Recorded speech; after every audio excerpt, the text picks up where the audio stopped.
বিশ্বাস করুন, আজকের ভিডিওতে আমি আপনাদের এমন একটি দোয়ার কথা বলতে চলেছি যা আপনার জীবন থেকে ঋণের অন্ধকার দূর করে দিবে ইনশাআল্লাহ।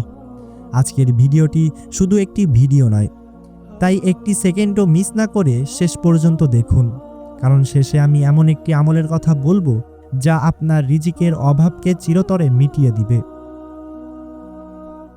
প্রিয় ভাই বোনেরা, ঋণ এমন একটি জিনিস যা মানুষকে জীবিত অবস্থাতে শেষ করে দেয়।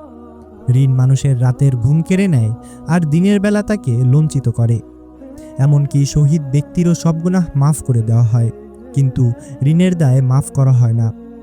আমরা অনেকেই অভাবের কারণে বা বিপদে পড়ে ঋণ করি, কিন্তু সেই ঋণ যখন সুদের জালে আটকে যায় বা কিস্তির চাপে পড়ে যায়, তখন আমাদের জীবন বিষিয়ে ওঠে। আপনি হয়তো অনেক চেষ্টা করছেন, অনেক পরিশ্রম করছেন, কিন্তু বরকত পাচ্ছেন না, কারণ আপনি শুধু আপনার চেষ্টার উপর ভরসা করছেন, আসল রিজিকদাতার উপর নয়। আজ আপনাকে সেই দাতার দরজায় কড়া নাড়তে হবে।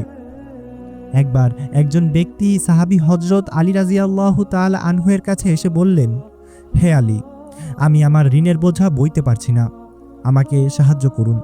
তখন হযরত আলী রাদিয়াল্লাহু তাআলা আনহু তাকে বললেন, আমি কি তোমাকে এমন একটি দোয়ার কথা শিখিয়ে দেব না যা রাসূলুল্লাহ সাল্লাল্লাহু আলাইহি ওয়াসাল্লাম আমাকে শিখিয়েছেন?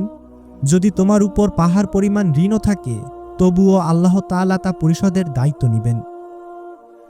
সেই মহান দোয়াটি হচ্ছে, আল্লাহুম্মা কফিনি বিহালালিকা আন হারামিকা ওয়া আগনিনি বিফাদলিকা আম্মান সিওয়াক, যার অর্থ, হে আল্লাহ, আপনি আমাকে আমার হারামের পরিবর্তে আপনার হালাল দ্বারা তুষ্ট করুন এবং আপনার অনুগ্রহের মাধ্যমে আপনি ছাড়া অন্য সবার থেকে আমাকে অমুখাপেক্ষী করে দিন। এবার একটু ভেবে দেখুন, এই দোয়ায় আপনি আল্লাহর কাছে কি চাচ্ছেন?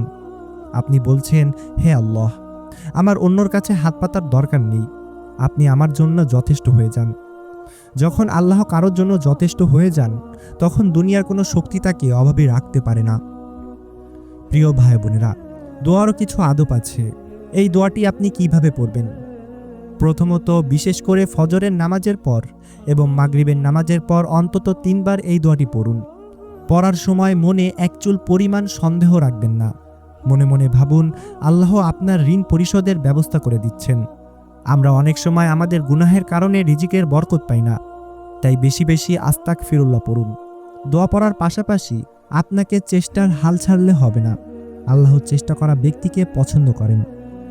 ঋণের কথা ভেবে চিন্তা করে সময় নষ্ট না করে সেই সময়টুকু সেজদায় গিয়ে আল্লাহকে বলুন। রাতের শেষ তৃতীয়াংশে অর্থাৎ তাহাজ্জুদের সময় একবার হাত তুলে দেখুন আপনার দুশ্চিন্তা কিভাবে দূর হয়। প্রিয় ভাই বোনেরা, ঋণ থেকে মুক্তি পাওয়া মানে শুধু আর্থিক মুক্তি নয়, এটি সম্মানের মুক্তি। আজ থেকে এই দোয়াটি আপনার জীবনের অংশ বানিয়ে নিন। আপনি কি আপনার কোনো প্রিয় বন্ধু বা আত্মীয়কে চেনেন যারা ঋণের চাপে ভুগছে? তবে এই ভিডিওটি তাদের সাথে শেয়ার করুন। হতে পারে আপনার একটি শেয়ারের কারণে কেউ আত্মহত্যার পথ থেকে ফিরে আসবে এবং দোয়াটি শিখে তার ঋণ মুক্তির পথ খুঁজে পাবে।